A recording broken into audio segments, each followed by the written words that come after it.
On the fog-shrouded morning of November 15, 1892, census taker William Hayes discovered 17 adults living in a single compound who all shared the same distinctive amber eyes and pronounced widow's peak that marked the Hartwell bloodline.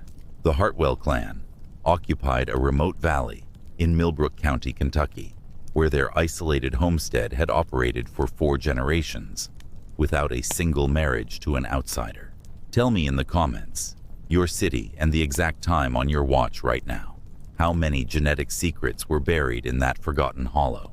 Hayes had been conducting the federal census when he stumbled upon their compound 15 miles deep in Appalachian territory that local maps showed as uninhabited wilderness. His official report, preserved in the National Archives, described finding a community that time had seemingly forgotten.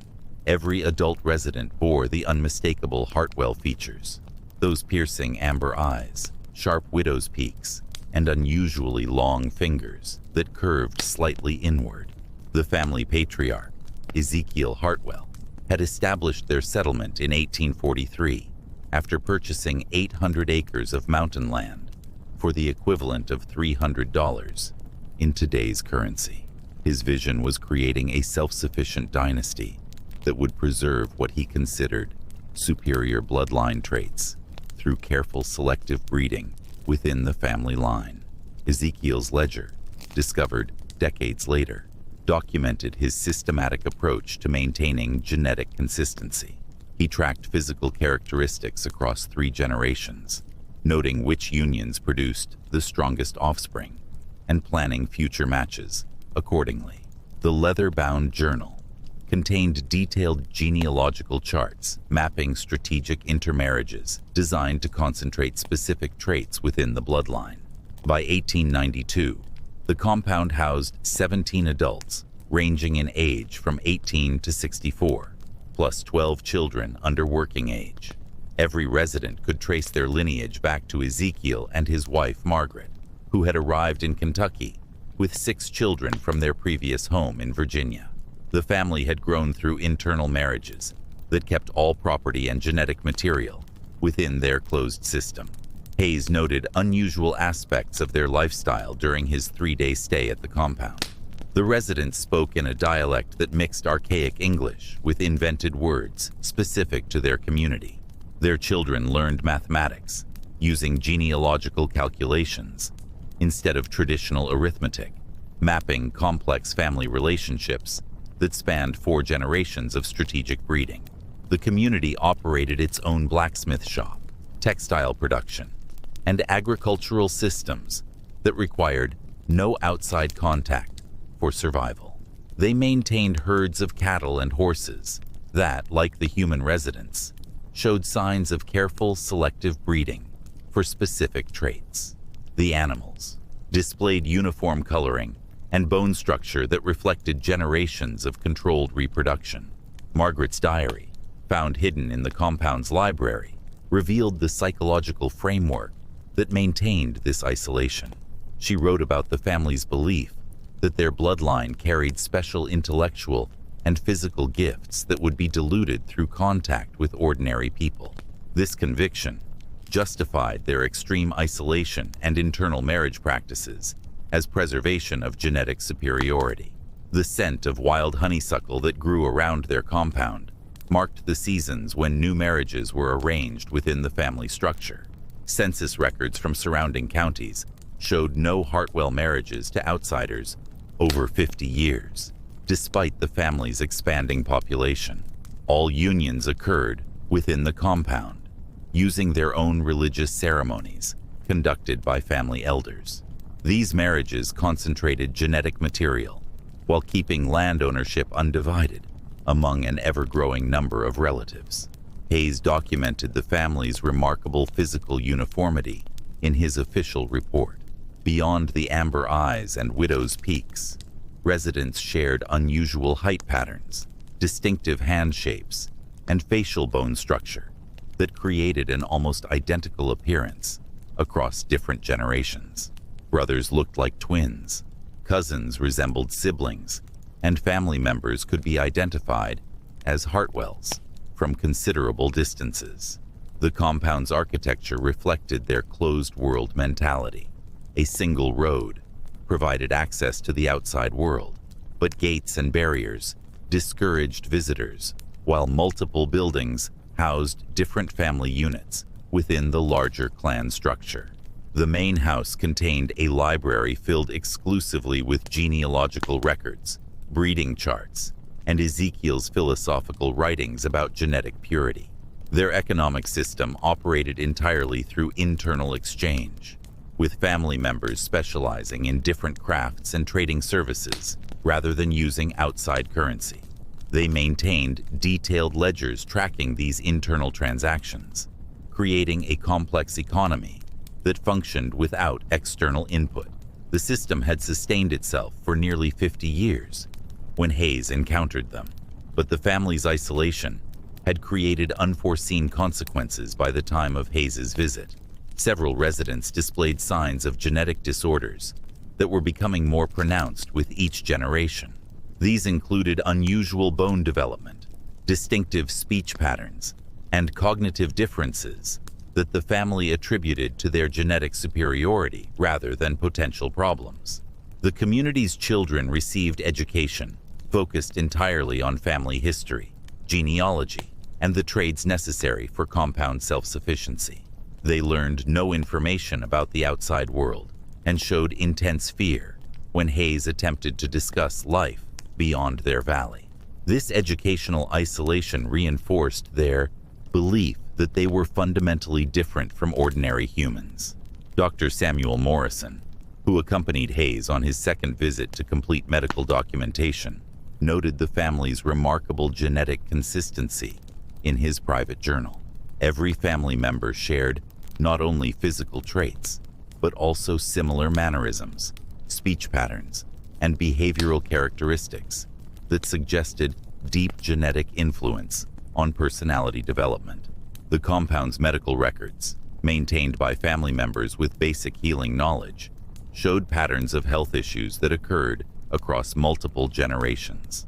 These included joint problems, vision difficulties, and reproductive challenges that the family treated with herbal remedies and attributed to spiritual rather than genetic causes. Morrison's examination revealed that the Hartwell bloodline had achieved something unprecedented in American genetic history: complete isolation of a family line for 4 consecutive generations without any outside genetic input. This created a living laboratory of human breeding that provided unique insights into genetic concentration effects. The family's religious beliefs centered around their genetic destiny and superiority over common humanity. They viewed their isolation as divinely ordained and their breeding program as fulfilling God's plan for human perfection. These convictions provided moral justification for practices that ensured genetic material remained concentrated within their bloodline. Hayes's census documentation prompted government interest in the Hartwell compound as a unique anthropological phenomenon. Researchers began studying their community as an example of extreme human isolation and its effects on genetic development, social structure, and cultural evolution over multiple generations.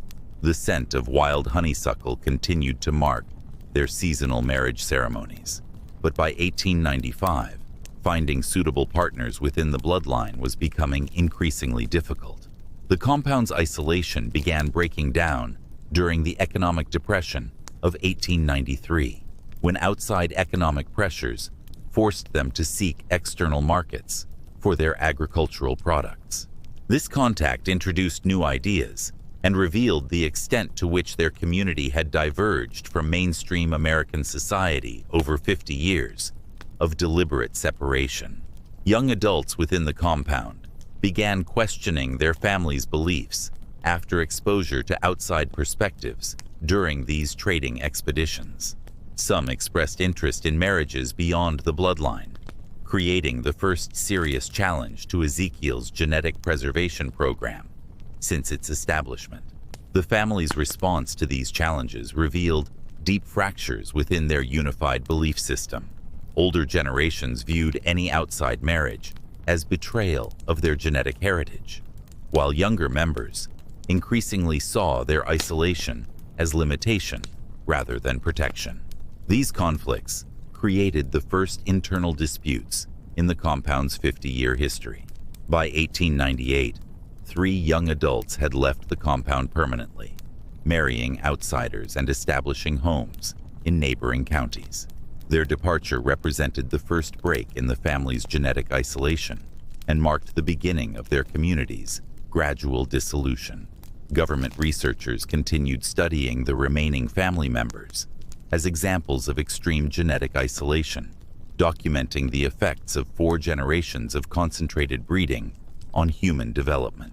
Their findings contributed to early understanding of genetic inheritance patterns and the importance of genetic diversity in human populations.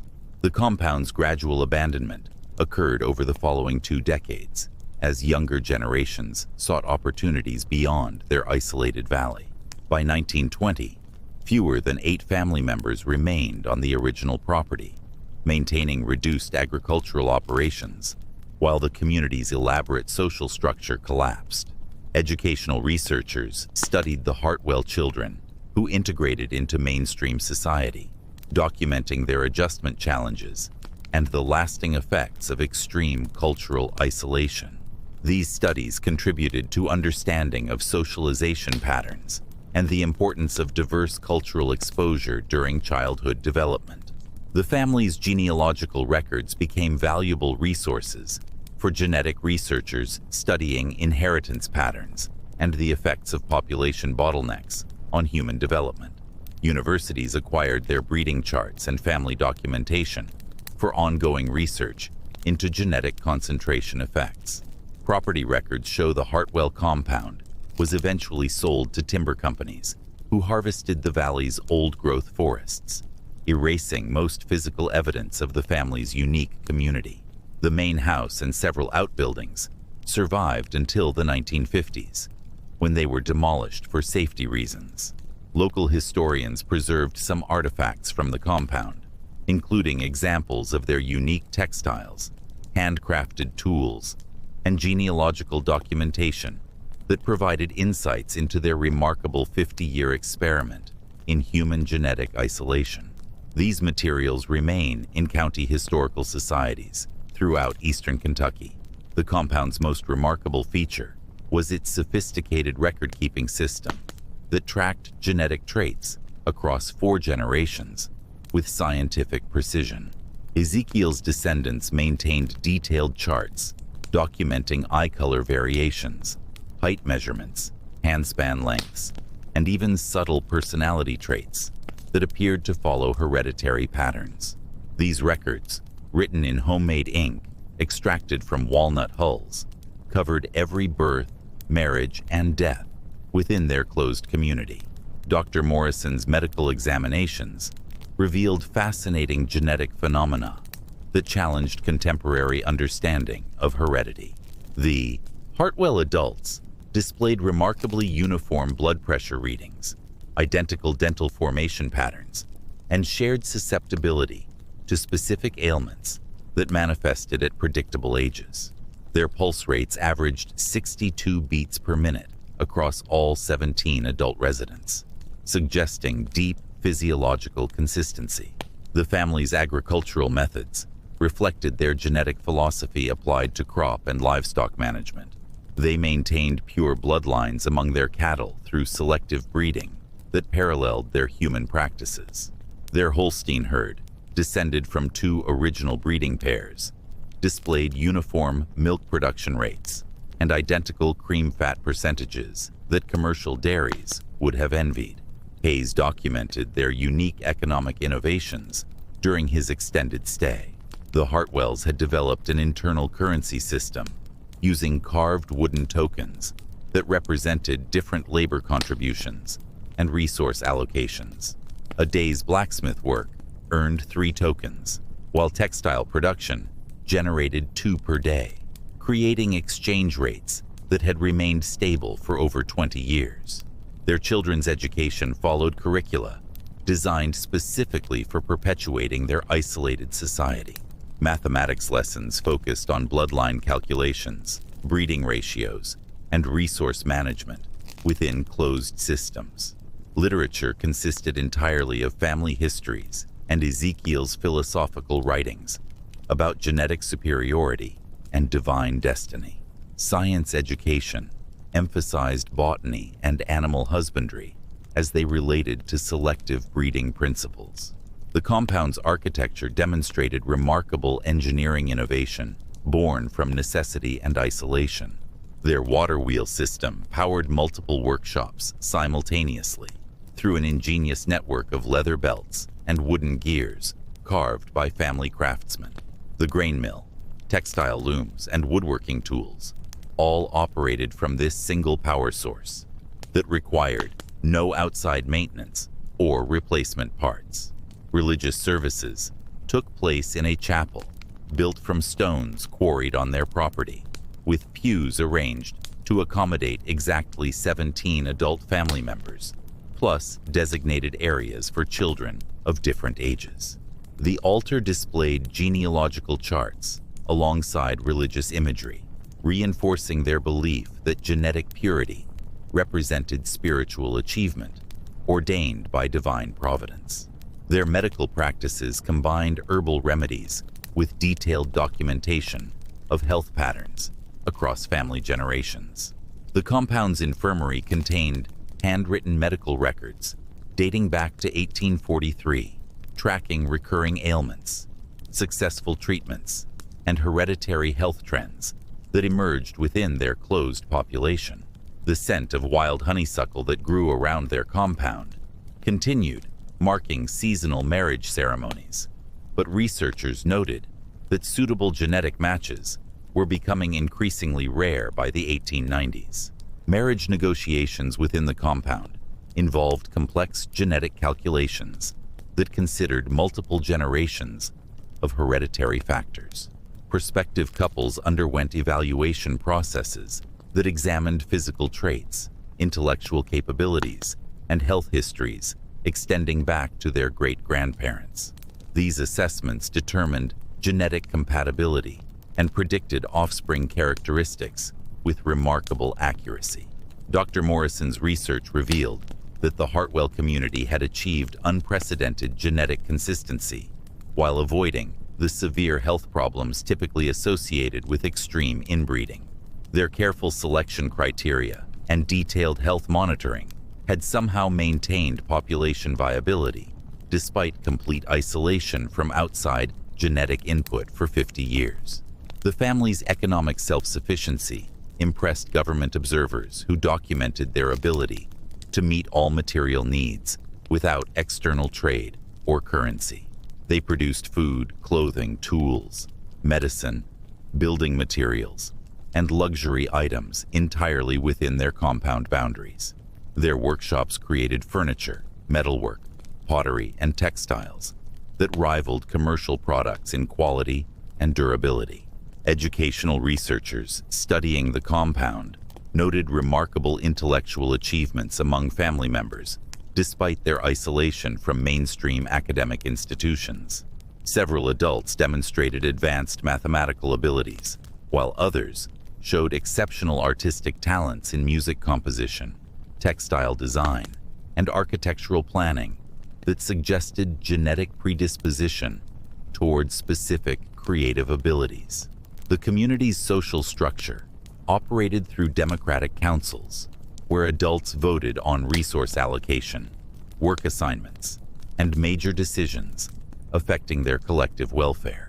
Women held equal voting rights and frequently occupied leadership positions in textile production, education, and medical care.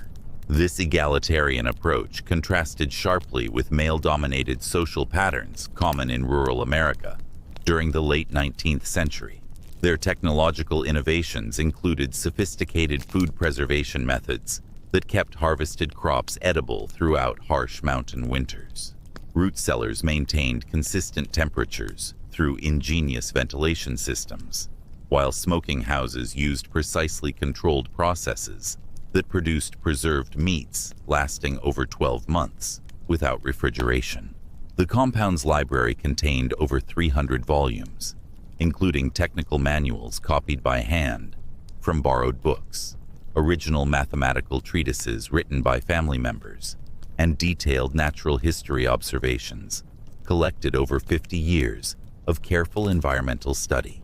These intellectual resources supported educational programs that produced highly knowledgeable adults despite their geographic isolation.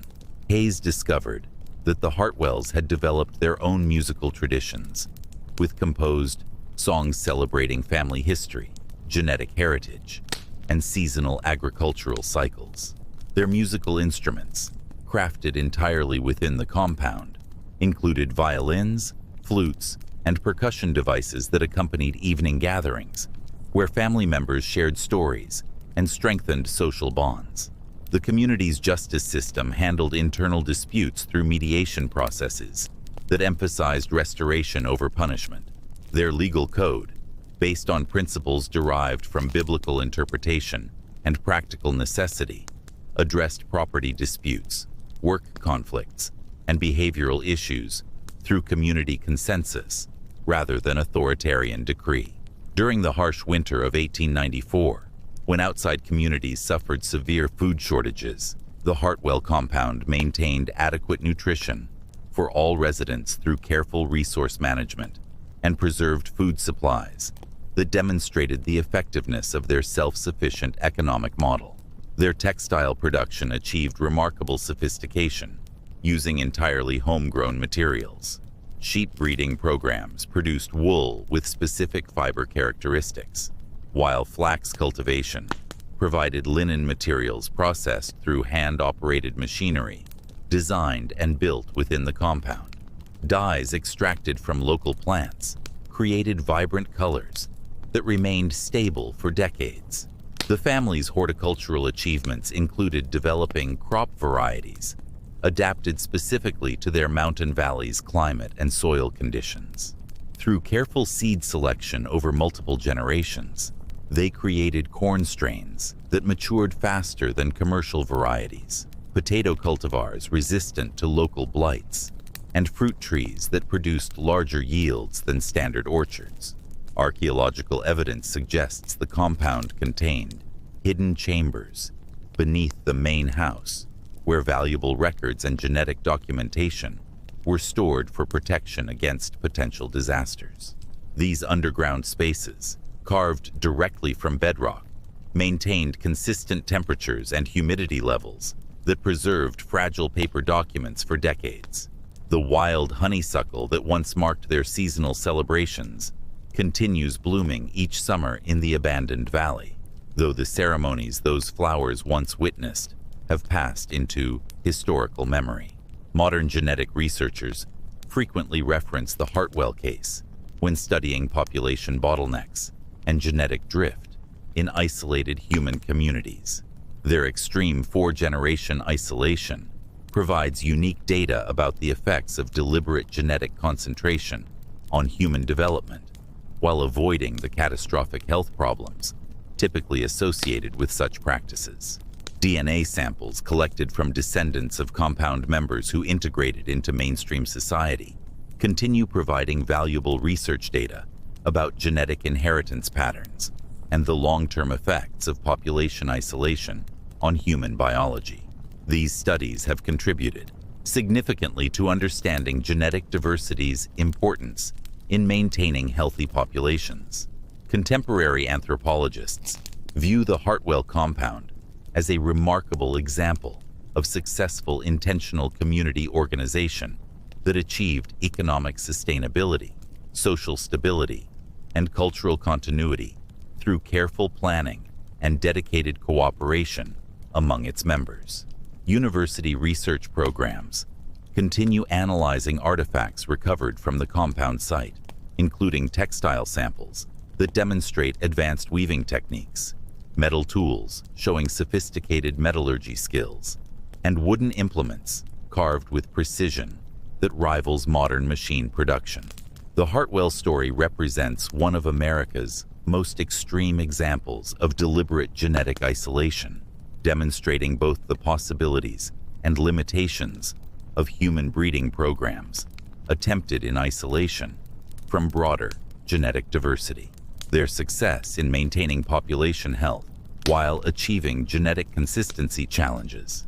Conventional understanding of inbreeding effects.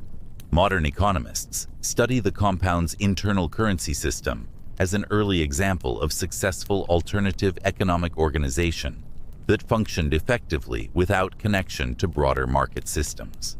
Their resource allocation methods and labor organization principles influenced later research into cooperative economic models. Educational theorists examine the compound's specialized curriculum as evidence that isolated communities can achieve remarkable intellectual development through focused learning programs designed specifically for their cultural and economic needs rather than standardized external requirements. But until today, nobody knows if the story of the Hartwell family really happened, or if it's just a rural legend passed down from generation to generation. The lesson here is profound. Human communities can achieve remarkable things through cooperation, careful planning, and dedication to shared goals. But isolation ultimately limits growth potential. True progress requires balancing internal strength with external connections. What do you think? Was this a real case that researchers documented, or just mountain folklore about the possibilities of extreme community organization? Share your thoughts in the comments below.